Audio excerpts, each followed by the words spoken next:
മനോഹരവും സന്തോഷവും സമൃദ്ധിയും ഉന്നതമായ വൈബ്രേഷനുമുള്ള ഒരു ദിവസത്തെ ആശംസിക്കുന്നു. മാതാപിതാക്കൾക്കും ഗുരുക്കന്മാർക്കും സർവശക്തനായ ദൈവത്തിനുമെല്ലാം മനസ്സുകൊണ്ട് നന്ദി പറയുക. ലോകത്ത് മുഴുവൻ ആളുകൾക്കും നന്ദി പറയുക. നമ്മുടെ ഓരോ ചിന്തയും, നമ്മുടെ ഓരോ അകത്തെ നന്മകളും ലോകത്ത് മുഴുവനും അതിന്റെ ഗുണമുണ്ട്. നമ്മൾ പറയുന്ന ഓരോ നന്ദിയും ലോകത്തെ കൂടുതൽ കൂടുതൽ ഡെവലപ്മെന്റിലോട്ട് നയിക്കുവാൻ വേണ്ടി സഹായിക്കുന്നു. നമ്മളുടെ മനസ്സിൽ കാത്തു സൂക്ഷിക്കുന്ന ഓരോ പരാതിയും പരിഭവങ്ങളും ഓരോ അനിഷ്ടങ്ങളും എല്ലാം നമ്മളെ മാത്രമല്ല സർവ പ്രപഞ്ചത്തെയും അത് ബാധിക്കുന്നു. അതുകൊണ്ടാണ് നന്ദിയുള്ളവരാവുക, നല്ല മനസ്സുള്ളവരാവുക, സന്മനസ്സുള്ളവർക്ക് ഭൂമിയിൽ സമാധാനം എന്ന് പറയുവാനുള്ള കാരണം മനസ്സിലെപ്പോഴും നന്മയും നന്ദിയും കാത്തു സൂക്ഷിക്കുക. അത് പ്രധാനമായും മാതാപിതാക്കളോടുള്ള നന്ദി. അതുപോലെ നമുക്ക് അറിവ് പകർന്നു തന്നവരോടുള്ള നന്ദി, നമുക്ക് ഉപകാരങ്ങൾ ചെയ്തു തന്നവരോടുള്ള നന്ദി, നമ്മെ തിരിച്ചറിവിലോട്ട് നയിച്ച എല്ലാ മഹൽ വ്യക്തികളോടുമുള്ള നന്ദി. ഒരുപക്ഷെ നമ്മുടെ ലൈഫിൽ ഏതെങ്കിലും ചില പ്രതിസന്ധികളോ പ്രയാസങ്ങളോ ഒക്കെ കടന്നു വന്നിട്ടുണ്ടാവും. നമ്മൾ അത് പ്രതിസന്ധിയായി പ്രയാസമായി കണ്ടുകൊണ്ടിരിക്കുകയാണെങ്കിൽ ഒരു കാലത്തും അതിൽ നിന്നും കരകയറുവാൻ സാധിക്കുകയില്ല. എത്ര വലിയ പ്രതിസന്ധി ഉണ്ടെങ്കിലും എത്ര വലിയ പ്രയാസമുണ്ടെങ്കിലും അതിനപ്പുറത്തേക്ക് ഒരു സമൃദ്ധി ഉണ്ടാവും, ഒരു പോസിറ്റിവിറ്റി ഉണ്ടാവും. അതിനെ കാണാൻ ശ്രമിക്കുകയാണ് ബുദ്ധിയുള്ളവർ ചെയ്യുക. എന്താണ് ഈ പ്രതിസന്ധിയിൽ എനിക്കുള്ള അവസരം? വിച്ച് ഓപ്പർച്യൂണിറ്റീസ്, ഏത് ഓപ്പർച്യൂണിറ്റിയാണ് എന്നെ തേടി വന്നിരിക്കുന്നത് എന്നതാണ് ഓരോ പ്രതിസന്ധി ഉണ്ടാകുമ്പോഴും നമ്മൾ ചിന്തിക്കേണ്ടത്. അപ്പോഴേ നമുക്കത് കാണുവാൻ സാധിക്കുകയുള്ളൂ. അനേകം ആളുകൾ തങ്ങൾ അകപ്പെട്ടിരിക്കുന്ന ആ ഒരു പ്രതിസന്ധിയെ കുറിച്ച് ആലോചിച്ച് അതിൽ തന്നെ ജീവിക്കുമ്പോൾ അവർക്ക് അതിനപ്പുറമുള്ള ആ സമൃദ്ധിയെ കാണുവാൻ സാധിക്കുകയില്ല. അതുകൊണ്ടാണ് ഒരുപക്ഷെ നമുക്ക് മോശമായ അവസ്ഥയിലൂടെ വന്നത് വേഷം മാറി വന്ന അവസരങ്ങളാണ് എന്ന് നമ്മൾ മനസ്സിലാവാതെ പോകുന്നത്. എല്ലാം നന്മയ്ക്ക് വേണ്ടിയാണ് സംഭവിക്കുന്നത്, എല്ലാം നല്ലതിനു വേണ്ടിയാണ് സംഭവിക്കുന്നത് എന്ന ഒരു മാനസികാവസ്ഥയിൽ ജീവിക്കുക. സോ ലോകത്ത് മുഴുവൻ ആളുകൾക്കും ശാന്തിയും സമാധാനവും സുഖവും സമൃദ്ധിയും ഐശ്വര്യവും സന്തോഷവും ഉണ്ടാവട്ടെ എന്ന് മനസ്സുകൊണ്ട് ആത്മാർത്ഥമായി ആഗ്രഹിച്ചു ഉച്ചത്തിൽ പറയുക, മനസ്സിൽ പറയുക. അതേപോലെ തന്നെ നമ്മൾ സ്വയത്തോട് പറയുക. അതായത് സർവ്വ മനുഷ്യർക്കും നന്മ ഉണ്ടാവട്ടെ എന്ന് വളരെ മനോഹരമായി, സത്യസന്ധമായി, സിൻസിയറായി ആഗ്രഹിച്ചുകൊണ്ട് ഉച്ചത്തിൽ സ്വയം പറഞ്ഞ് say thank you, thank you, thank you and good morning. എല്ലാവർക്കും എല്ലാത്തിനും നന്ദി പറഞ്ഞുകൊണ്ട് എല്ലാവർക്കും നന്മ ഉണ്ടാവട്ടെ, മറ്റുള്ളവർക്ക് നന്മ ഉണ്ടാവട്ടെ എന്ന് ആഗ്രഹിക്കുമ്പോൾ മാത്രമേ നമുക്ക് നന്മ ഉണ്ടാവുകയുള്ളൂ. ഈ സത്യം തിരിച്ചറിഞ്ഞ് എല്ലാവർക്കും ഒന്ന് നന്ദി പറഞ്ഞേ. Thank you, thank you, thank you and good morning. Very very good. ഇനി എല്ലാവരും നിങ്ങൾ കേൾക്കുകയാണ് പറയേണ്ടത്. നിങ്ങൾ നല്ല ഒരാളാണ് എന്ന് അംഗീകരിക്കേണ്ടത്. നിങ്ങൾ ലോകത്തിന് മുഴുവൻ നന്മ ഉദ്ദേശിക്കുന്ന ഒരാളാണ് എന്ന് മനസ്സിലാക്കേണ്ടത് മറ്റൊരാളല്ല, അത് നമ്മൾ തന്നെയാണ്. അതുകൊണ്ട് നമ്മൾ കേൾക്കുകയാണ് പറയേണ്ടത്. സോ ഇനി നമുക്ക് ഇന്നത്തെ മെഡിറ്റേഷനോട് കടക്കാം. എല്ലാവരും ഒരു മെഡിറ്റേഷൻ ചെയ്യാൻ വേണ്ടി ഒന്ന് പ്രിപ്പയർ ആയിട്ടിരുന്നേ. നമ്മൾ ഈ ഒരു സമയത്ത് ഇരുന്ന് മെഡിറ്റേഷൻ ചെയ്യുക, ഇത്തരത്തിലുള്ള നന്മകൾ ചെയ്യുക, നല്ല വിചാരങ്ങൾ അയക്കുക. ഇതൊക്കെ നമുക്ക് വളരെ ശക്തമായ രൂപത്തിലുള്ള പോസിറ്റീവായ സ്വാധീനം ചെലുത്തും. ഇതൊന്നും ചെയ്യാതെ നമ്മൾ മുന്നോട്ട് പോകുന്നതും ഇതെല്ലാം ചെയ്തുകൊണ്ട് മുന്നോട്ട് പോകുന്നതും നമ്മുടെ തന്നെ ഭാവിയിൽ നമുക്ക് വലിയ വ്യത്യാസം ഉണ്ടാവും. ഇത്തരത്തിലുള്ള കാര്യങ്ങളൊക്കെ ചെയ്തുകൊണ്ട് മുന്നോട്ട് പോകുമ്പോൾ ഒരു 5 വർഷം കഴിഞ്ഞാൽ നമുക്കുണ്ടാവുന്ന അനന്തരഫലവും ഇതൊന്നും ചെയ്യാതെ, നമ്മൾ നന്ദി കാണിക്കാതെ, നമ്മളെ ശ്രദ്ധിക്കാതെ, നമ്മളെ സ്നേഹിക്കാതെ, നമ്മളെ കുറിച്ച് ബോധമില്ലാതെ അങ്ങനെ ജീവിച്ചു പോകുമ്പോൾ ഉണ്ടാവുന്ന 5 വർഷവും 5 വർഷങ്ങൾക്ക് ശേഷമുള്ള നമ്മുടെ ജീവിതവും രണ്ടും അജഗജാന്തരമായിരിക്കും, ഒരു സംശയവും. അതുകൊണ്ട് എല്ലാ ദിവസവും ഇങ്ങനെയുള്ള റിച്ച് വൈബ് ക്ലബിനെ പോലുള്ള ഇങ്ങനെയുള്ള പ്ലാറ്റ്ഫോമുകളെ എല്ലാ ദിവസവും ഉപയോഗിക്കുക. ഇത് യാതൊരു മടിയും കാണിക്കാതിരിക്കുക. സോ എല്ലാവരും നിവർന്നിരുന്ന് ഇന്ന് ചിന്തയുടെ ശക്തിയെക്കുറിച്ച് നമ്മളെ ബോധ്യപ്പെടുത്തുന്ന ഒരു മെഡിറ്റേഷൻ ആണ്. Close your eyes. കണ്ണുകടച്ചേ. Close your eyes. കണ്ണുകൾ അടച്ച് ശാന്തമായി വിശ്രമത്തിലേക്ക് പ്രവേശിക്കുവാൻ വേണ്ടി മനസ്സുകൊണ്ട് തയ്യാറാവും. നമ്മുടെ ചിന്തകളാണ് നമ്മെ മുന്നോട്ടും പിന്നോട്ടും നയിക്കുന്നത്. അപ്പോൾ ചിന്തിക്കുക, ഞാൻ എൻ്റെ ചിന്തകളെ കുറിച്ച് ചിന്തിക്കുവാൻ പോവുകയാണ്. ഞാൻ എൻ്റെ ചിന്തകളെ കുറിച്ച് ചിന്തിക്കുവാൻ എൻ്റെ മനസ്സിനെ ശാന്തിയിലോട്ട് കൊണ്ടുപോവുകയാണ്. ശ്വാസത്തിലേക്ക് ഞാൻ ശ്രദ്ധിക്കുന്നു എന്ന് സ്വയം ചിന്തിക്കുക. എന്നിട്ട് ശ്വാസത്തിലേക്ക് ശ്രദ്ധിക്കുക.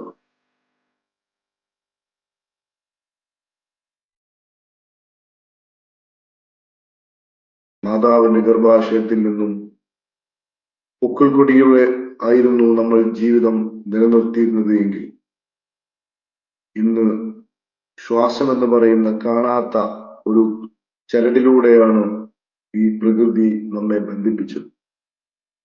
ഈ ചരടിനെ തൊടുമ്പോൾ നമുക്ക് നമ്മുടെ നിലനിൽപ്പിനെ ബോധ്യപ്പെടും, ഞാൻ ആരാണെന്ന്.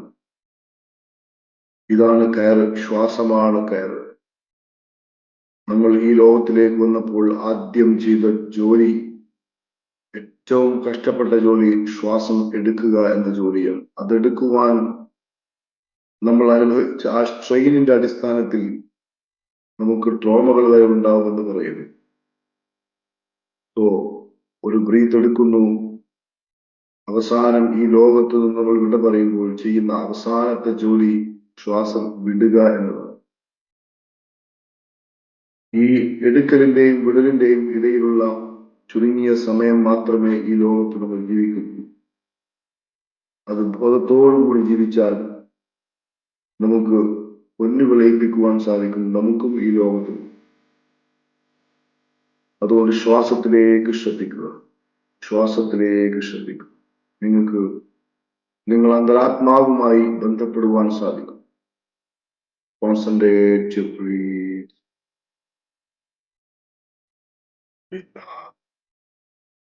നിങ്ങളുടേതായ താളത്തിൽ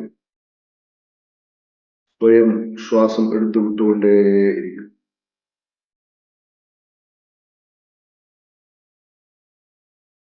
നിങ്ങളുടേതായ താളത്തിൽ സ്വയം ശ്വാസം എടുത്തു വിട്ടുകൊണ്ടേയിരിക്കും.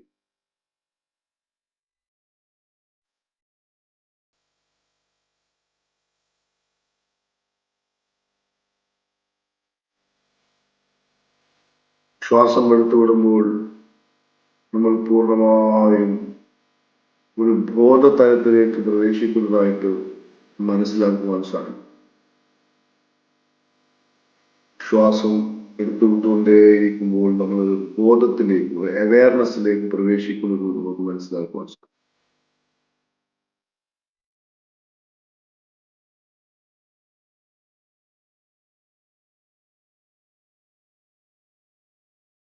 ഇനി ശ്വാസം സാധാരണഗതിയിലേക്ക് മാറ്റുക, എന്നാലും ശ്വാസത്തിലേക്ക് ശ്രദ്ധിച്ചുകൊണ്ടിരിക്കും.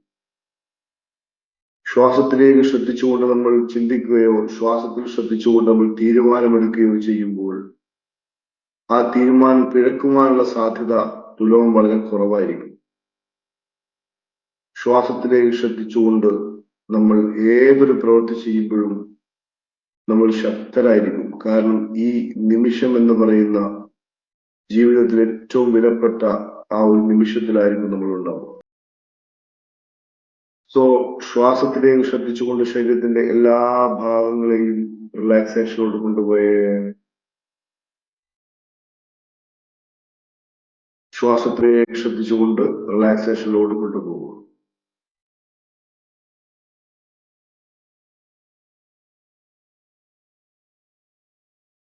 നമ്മുടെ ശിരസിനെ പൂർണ്ണമായും അയച്ചുവിടുക. ശിരസിനെ പൂർണ്ണമായും അയച്ചുവിടുക. നെറ്റിത്തടം, ശിരസിന് പിൻഭാഗം, രണ്ട് ചെവികൾ, താടിയും വിരലും അയച്ചു വിടുക. കഴുത്തിന്റെ മുൻഭാഗവും പിൻഭാഗവും പരിപൂർണമായും അയച്ചു വിടുക. ഷോൾഡറുകൾ അയഞ്ഞു പോട്ടെ. കൈവിട്ട് കൈപ്പത്തി കൈ വിരലുകളൊക്കെ പൂർണ്ണമായും അയഞ്ഞു പോട്ടെ. കൈ വിരലുകൾ പരിപൂർണമായും അയഞ്ഞു പോട്ടെ.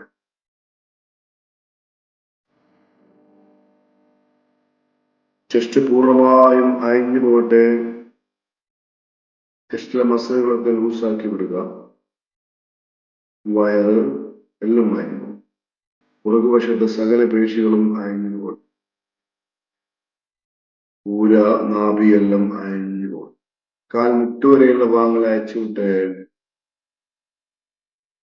കാൽ മുട്ടുവരെയുള്ള ഭാഗങ്ങളെ അയച്ചു വിടും. കാൽ മുട്ടിന് താഴെ കാൽ പാദം വരെയുള്ള ഭാഗങ്ങളെ അയച്ചുവിട്ട് കാൽ പാദം വരെയുള്ള ഭാഗങ്ങളെ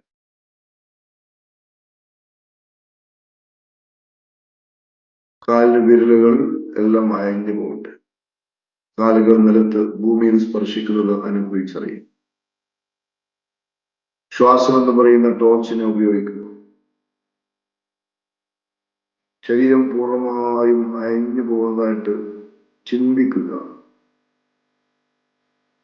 ശരീരം പൂർണ്ണമായും അയഞ്ഞു പോകുന്നതായിട്ട് മനസ്സുകൊണ്ട് ചിന്തിക്കുക.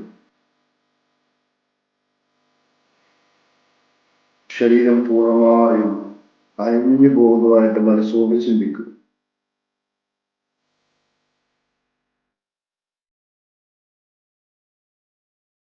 നമ്മുടെ ചിന്തകളെ കുറിച്ചൊന്ന് ചിന്തിക്കുക. എന്തിനെ കുറിച്ചാണ് നമ്മൾ ചിന്തിക്കുന്നത് എന്ന് എപ്പോഴും ഒരു കാഴ്ചക്കാരനെ പോലെ നോക്കിക്കാണുവാൻ നമുക്ക് സാധിക്കുകയാണെങ്കിൽ നമ്മളൊരു മഹാത്മാവായിട്ട് മാറും. നമ്മുടെ ചിന്തകളെ ഒരു കാഴ്ചക്കാരനെ പോലെ നിരീക്ഷിക്കുവാൻ നിങ്ങൾക്ക് സാധിക്കുകയാണെങ്കിൽ വഴി തെറ്റാതെ ജീവിക്കുവാൻ നമുക്ക് സാധിക്കും. ഇപ്പോൾ നമുക്ക് നമ്മുടെ ചിന്തകളെ ഒരു കാഴ്ചക്കാരനെ പോലെ നിരീക്ഷിക്കാം. എന്താണ് ചിന്തിച്ചുകൊണ്ടിരിക്കുന്നത്? നമ്മൾ ചിന്തിക്കുന്ന ഓരോ ചിന്തയും ഓരോ കൽപ്പനകളാണ്. നമ്മൾ നെഗറ്റീവായി ചിന്തിക്കുന്ന ഓരോ ചിന്തകളും ഓരോ നിരോധനമാണ്. അതല്ലെങ്കിൽ ഓരോ ബ്ലോക്കുകൾ. ഇന്നുവരെ നമുക്ക് ലഭിച്ചത് നമ്മൾ ചിന്തിച്ചു കൂട്ടിയതിന്റെ അനന്തരഫലം മാത്രമാണ്. അതിൽ അല്പം പോലും കുറവുമില്ല, അല്പം പോലും കൂടുതലുമില്ല. എന്താണോ നമ്മൾ ചിന്തിച്ചുകൊണ്ട് നമ്മിലേക്ക് വിളിച്ചു വരുത്തിയത് അത് മാത്രമേ നമ്മുടെ കൈവശം ഇപ്പോൾ ഉള്ളൂ. ഇപ്പോൾ ഉള്ളതിനെ മാറ്റണമെങ്കിൽ പുതിയ രൂപത്തിൽ ചിന്തിച്ചു തുടങ്ങണം. കഴിഞ്ഞ കാലഘട്ടത്തിൽ ചിന്തിച്ചതിന്റെ ആ ഒരു ആഹ്വാനം മാറ്റണമെങ്കിൽ പുതിയ രൂപത്തിൽ ചിന്തിച്ചു തുടങ്ങണം. സോ എന്താണ് ചിന്തിക്കുന്നത് എന്ന് നിരീക്ഷിക്കുക. ഏതെങ്കിലും വ്യക്തികളെ കുറിച്ച് ചിന്തിക്കുന്നുവെങ്കിൽ ആ ചിന്തകളെ ഒന്ന് നിരീക്ഷിക്കുക. എന്തിനാണ് ഞാൻ അങ്ങനെ ചിന്തിക്കുന്നത്? അതുകൊണ്ട് എനിക്കുണ്ടാവുന്ന ഗുണങ്ങൾ എന്തെല്ലാമാണ്? ആ വ്യക്തിയെ കുറിച്ച് ഞാൻ ചിന്തിക്കുന്നതുകൊണ്ട് എനിക്കെന്ത് ഗുണം? ഒരുപക്ഷെ നമ്മൾ അറിയാത്ത ഒരു സുഖം അതുകൊണ്ട് നമുക്ക് ലഭിക്കുന്നുണ്ടാവും. ചില ആളുകൾക്ക് സ്വയം വേദനിപ്പിച്ച് അതിൽ നിന്ന് ആനന്ദം കാണുന്ന ആളുകൾ. അതിന് സമാനമായ ആളുകൾ തന്നെയാണ് സ്വയം വേദനിപ്പിച്ച് ആനന്ദം കാണുന്ന ആളുകൾക്ക് സമാനമാണ് മറ്റൊരാളെ കുറിച്ച് ചിന്തിച്ച് അദ്ദേഹത്തെ കുറിച്ചുള്ള പരാതിയും പരിഭവവുമായി മനസ്സിൽ ജീവിക്കുന്ന ആളുകളും സ്വയം മുറിപ്പെടുത്തി ആ ബ്ലഡ് കണ്ട് സന്തോഷിക്കുന്ന ഒരു ഭ്രാന്തൻ മാനസികാവസ്ഥയിലാണുള്ളത് എന്നത് തിരിച്ചറിയുക. തിരിച്ചറിയുമ്പോൾ ചിന്തകൾ മാറും. അതാണ് ചിന്തയുടെ മിറാക്കിൾ. ചിന്തകൾ മാറുമ്പോൾ ജീവിതത്തിന്റെ ദിശയും മാറും. അപ്പോൾ കഴിഞ്ഞു പോയ നഷ്ടങ്ങളൊക്കെ നമുക്ക് പരിഹരിക്കുവാനും സാധിക്കും. ചിന്തകളുടെ ദിശ മാറ്റിയിടുക എന്നതാണ് ലോകത്തുള്ള സകല ഗുരുക്കന്മാരും ഈ ലോകത്തിൽ നൽകിയ ഏറ്റവും പവർഫുൾ ആയിട്ടുള്ള സംഭാവന. ആളുകളുടെ ചിന്തകളുടെ ദിശ മാറ്റുക. ആളുകൾ ഏത് ദിശയിലേക്ക് തിരിഞ്ഞുകൊണ്ടാണോ ചിന്തിക്കുന്നത്, ആ ചിന്തയുടെ ദിശ മാറ്റുമ്പോഴാണ് കൊടുങ്കാറ്റുകളായിട്ട് ആളുകൾ മാറിയത്. ഒന്നുമില്ലാത്ത ആളുകൾ സമ്പന്നരായത്, ദുർബലരായ ആളുകൾ ലോകത്തെ നയിച്ചത്, ഒന്നുമില്ലായ്മയിൽ നിന്നിരുന്ന ആളുകൾ വലിയ വലിയ കണ്ടുപിടുത്തങ്ങൾ കണ്ടുപിടിച്ചത്. സിംഗപ്പൂരിനെ പോലുള്ള ഒരു രാജ്യം അരനൂറ്റാണ്ട് മുമ്പ് ഒന്നുമില്ലായി, ആരും അവിടേക്ക് തിരിഞ്ഞു നോക്കാറില്ലായി. പക്ഷേ ഒരു ഭരണാധികാരി വന്ന് അവരുടെ ചിന്തകളിൽ ഇടപെടുവാൻ അവരെ പ്രേരിപ്പിച്ചു. അത്ഭുതങ്ങൾ സംഭവിച്ചു. ഒരു കൊച്ചു രാജ്യം ലോകത്തിന്റെ നെറുകയിലേക്ക് ഉയർന്നു വന്നു. എങ്ങും സമൃദ്ധി. ആ ഒരു കൊച്ചു രാജ്യത്തിന്റെ ഓരോ സെന്റിമീറ്ററിലും സമൃദ്ധി തിളങ്ങി നിൽക്കും.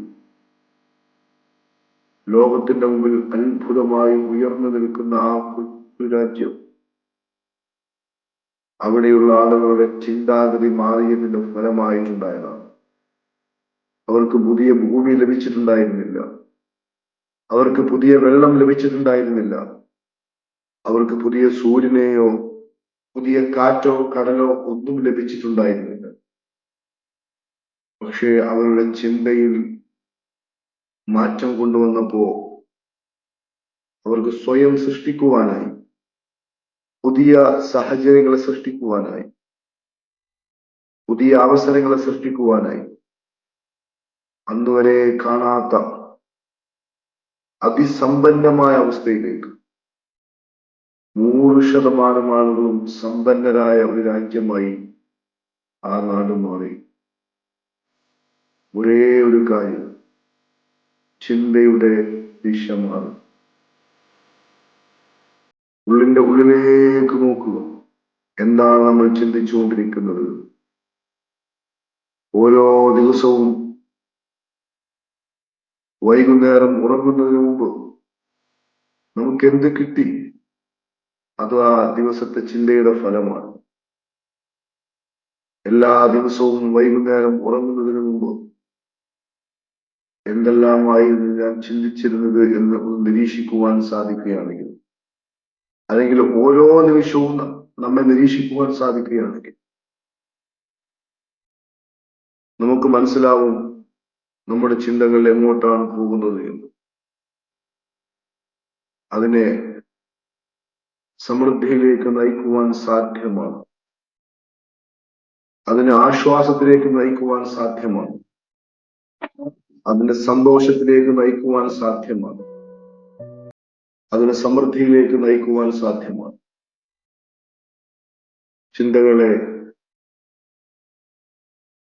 ആശ്വാസത്തിലേക്കും സമൃദ്ധിയിലേക്കും സന്തോഷത്തിലേക്കും നല്ല നല്ല ബന്ധങ്ങളിലേക്കും ഒക്കെ നയിക്കുവാൻ സാധ്യമാണ്. അതിനാദ്യം ഇപ്പോൾ പിടിച്ചു വച്ചിരിക്കുന്ന ആ ചിന്തയുടെ ആ കെട്ടിനെ പൊട്ടിക്കണം.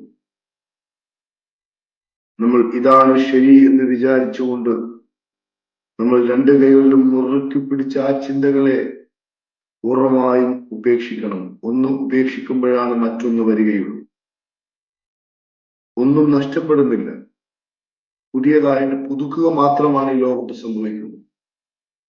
ഒന്നും നശിക്കുന്നില്ല. നിങ്ങളൊരു ധനികനാണെങ്കിൽ, നിങ്ങൾ ദരിദ്രനാണെങ്കിൽ നിങ്ങളുടെ അവസ്ഥ മാറുക എന്നതല്ലാതെ നിങ്ങൾ നശിക്കുന്നില്ല. മറ്റൊന്ന് വരണമെങ്കിൽ കൈയുള്ളതിനെ ഒഴിവാക്കണം. ഞാൻ അങ്ങനെയാണ്, ഞാൻ ഇങ്ങനെയാണ് എന്ന ചിന്താഗതി സ്വയം വെച്ച് പുലർത്തുകയും അതോടുകൂടി തന്നെ എനിക്ക് ഇങ്ങനെ ആവണം എന്ന ഒരു അവസ്ഥ സ്വപ്നം കാണുകയും ചെയ്തുകൊണ്ട് പ്രത്യേകിച്ച് ഗുണമുണ്ടാവുകയും അത് തോണിയുടെ കയർ മരത്തിൽ കെട്ടി അക്കരയിലേക്ക് തുഴയുന്നതിന് സമ്മാനമാണ്. അതാണ് ലോകത്തെല്ലാവരും ചെയ്തുകൊണ്ടിരിക്കുന്നത്. നിലവിലുള്ള ചിന്താഗതിയെ പൂർണ്ണമായും കൈയൊഴിയുക. നമ്മെ മുന്നോട്ട് നയിക്കാത്ത, പുരോഗതിയിലോട്ട് നയിക്കാത്ത ചിന്തകൾ. എന്റെ ബാല്യകാലം മോശമാണ്, എന്റെ കുടുംബ പശ്ചാത്തലം മോശമാണ്, എന്റെ മാതാപിതാക്കൾ അങ്ങനെ, എന്റെ പങ്കാളികൾ ഇങ്ങനെ, എന്റെ ബിസിനസ് സ്ഥാപനം ഇങ്ങനെ എന്ന് തുടങ്ങി 100,000 ചിന്തകൾ നമ്മുടെ ഉള്ളിൽ ഉണ്ടാവും. അതുകൊണ്ടൊക്കെയാണ് ഞാൻ ഇങ്ങനെ എന്ന ഒരു കൺക്ലൂഷൻ ഉണ്ടാവും. സത്യത്തിൽ അത് നിങ്ങളുടെ കൺക്ലൂഷൻ ശരിയാണ്. അതുകൊണ്ടൊക്കെ തന്നെയാണ് നിങ്ങൾ ഇങ്ങനെ. പക്ഷെ എന്തുകൊണ്ട് എനിക്ക് മാറിക്കൂടാ? എന്തുകൊണ്ട് എനിക്ക് പുതിയ രൂപത്തിൽ ഈ സാഹചര്യങ്ങളും ഈ കാര്യങ്ങളും ഒക്കെ വെച്ചുകൊണ്ട്, അല്ലെങ്കിൽ ഇതിനെ മുഴുവൻ ഈ സാഹചര്യത്തിൽ നിന്നും എന്റെ ചിന്താഗതിയെ മാറ്റിയിട്ട് എന്തുകൊണ്ട് എനിക്ക് ഒരു സമ്പന്നനായിക്കൂടാ? എന്തുകൊണ്ട് എനിക്ക് ഒരു സന്തോഷവും സമാധാനമുള്ള ജീവിതം നയിക്കുന്ന വ്യക്തിയായിക്കൂടാ എന്ന ഒരു പുതിയ ചോദ്യം മനസ്സിന് കൊടുക്കുവാൻ നിങ്ങൾക്ക് സാധിക്കണമെങ്കിൽ നിങ്ങൾ പിടിച്ചു വെച്ച മുഴുവൻ ചിന്തകളെയും നിങ്ങൾ വിട്ടേക്കണം. ഇല്ലെങ്കിൽ ഈ ചോദ്യം ചോദിച്ചു കഴിഞ്ഞാൽ അപ്പോഴേക്കും നിങ്ങളുടെ കയ്യിലുള്ള ആ ചിന്തകൾ ഈ ചോദ്യത്തെ നിഷ്പ്രഭമാക്കി അതിനെ തകർത്ത് കളയും. അതുകൊണ്ട് കയ്യിലുള്ള ചിന്തകളെല്ലാം, അല്ലെങ്കിൽ നമ്മെ പുരോഗതിയിലോട്ട് നയിക്കാത്ത എല്ലാ വിശ്വാസങ്ങളും ചിന്തകളും ഉപേക്ഷിക്കുക. ജന്മം കൊണ്ടോ അതല്ലെങ്കിൽ തറവാടിത്തം കൊണ്ടോ കുടുംബം കൊണ്ടോ ഒന്നുമല്ല ജീവിതത്തിന്റെ വിജയത്തിന്റെ ആ രഥത്തിലേറുവാൻ സാധിക്കുക എന്നത് ലോകത്ത് സുവിധമായിട്ടുള്ള ഒരു കാര്യമാണ്.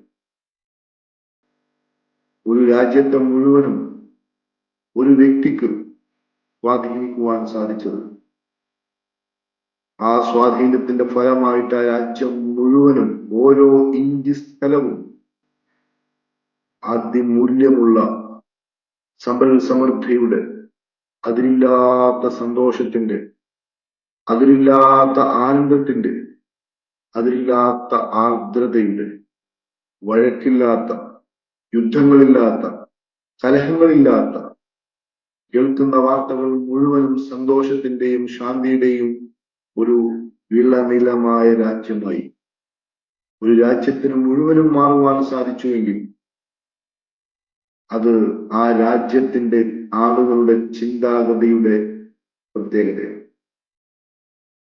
ഒരു വീട് അങ്ങനെ ഉണ്ടാവും. ഓരോ ഇഞ്ച് സ്ഥലവും സന്തോഷവും സമൃദ്ധിയും ശാന്തിയും ഐശ്വര്യവും ഒക്കെ ഉള്ള ഒരു വീട്. എവിടെ നോക്കിയാലും ശാന്തി, അങ്ങോട്ടും ഇങ്ങോട്ടും എന്തെന്നില്ലാത്ത സഹകരണം, ആർദ്രത, ഇങ്ങനെയുള്ള വീടുകൾ ഉണ്ടാവും.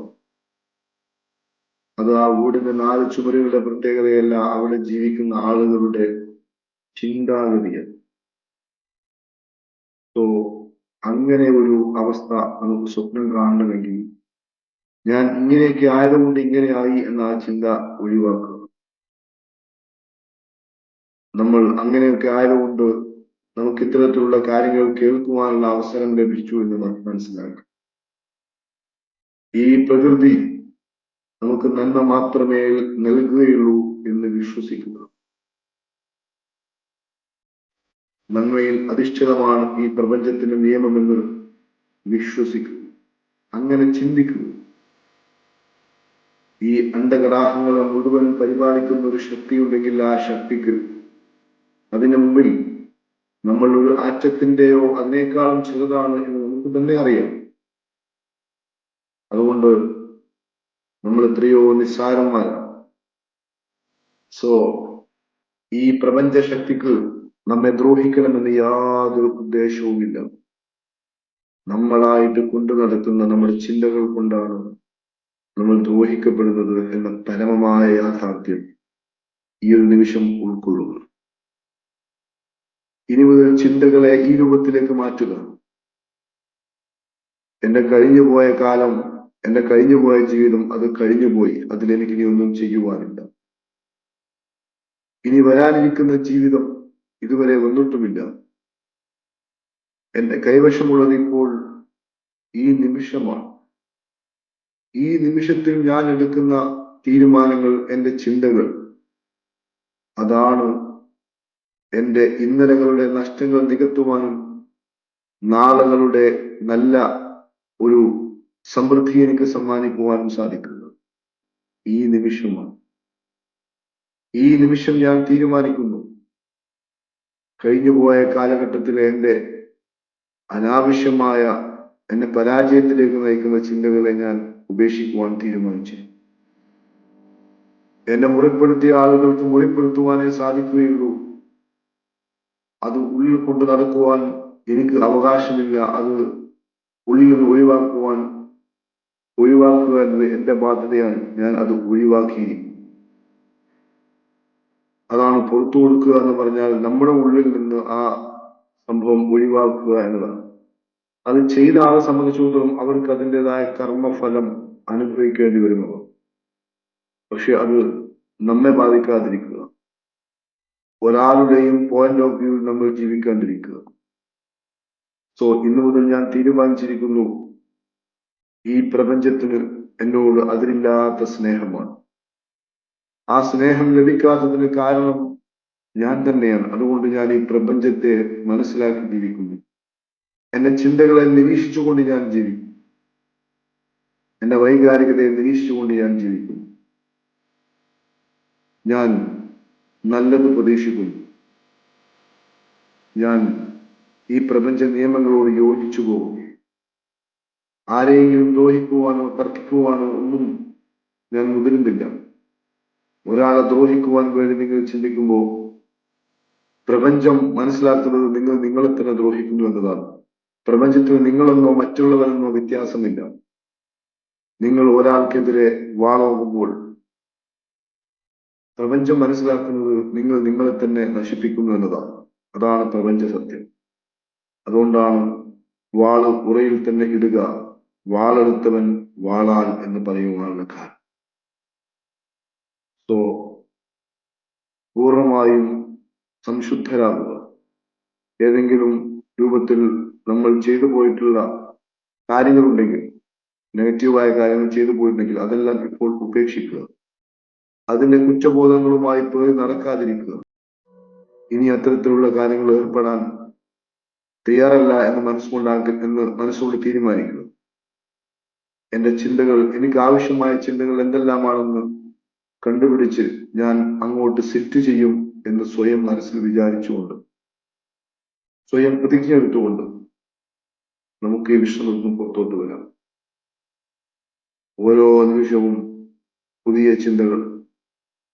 ആ ചിന്തകൾ എന്നെ വളർത്തുന്നതാണോ തളർത്തുന്നതാണോ എന്ന് നിരീക്ഷിക്കുക. ഇതാവട്ടെ ഇന്നത്തെ വിശുദ്ധം. എന്നെ വളർത്തുന്നതാണോ എന്നെ തളർത്തുന്നതാണോ ഈ ചിന്ത എന്ന് സ്വയം നിരീക്ഷിക്കുക. അങ്ങനെ നിരീക്ഷിച്ചുകൊണ്ട് ജീവിതകാലം മുഴുവനും ചെലവഴിക്കുക. അപ്പോൾ അത്ഭുതങ്ങൾ സംഭവിക്കും. സുഖങ്ങളില്ലാത്ത, ഭയമില്ലാത്ത, സമൃദ്ധി മാത്രം അനുഭവപ്പെടുന്ന ജീവിതം നമുക്ക് സാധ്യമാണ്. ചുറ്റുപാടിൽ എന്തെങ്കിലും തടസ്സങ്ങളുണ്ടെങ്കിൽ ആ തടസ്സങ്ങളൊന്നും നമ്മുടെ ചിന്താഗതി മാറിയിട്ടുണ്ടെങ്കിൽ അതൊക്കെ അവസരങ്ങളായി നമുക്ക് കാണുവാൻ സാധിക്കും. സോ ഈ ഒരു ആഴത്തിലുള്ള വിശുദ്ധം നമ്മുടെ ഉള്ളിലേക്ക് സന്നിവേശിപ്പിച്ചുകൊണ്ട് ഈ വിശ്രമത്തിൽ നിന്ന് നമുക്ക് പുറത്തോട്ട് പോകും. ശ്വാസത്തിലേക്ക് ശ്രദ്ധിച്ച് everything. Breathe out. Breathe in. Breathe out. ശ്വാസത്തിലേക്ക് ശ്രദ്ധിച്ച് breathe in. Breathe out. രണ്ട് കൈകളും കൂട്ടിത്തിരുമ്മി സാവകാശം മുഖത്ത് വെച്ച് ഈ വിശ്വാസത്തിൽ നിന്ന് നിങ്ങൾക്ക് പുറത്തേക്ക് വരാം. എല്ലാവർക്കും മനോഹരമായ ഒരു ദിവസം ആശംസിക്കുന്നു.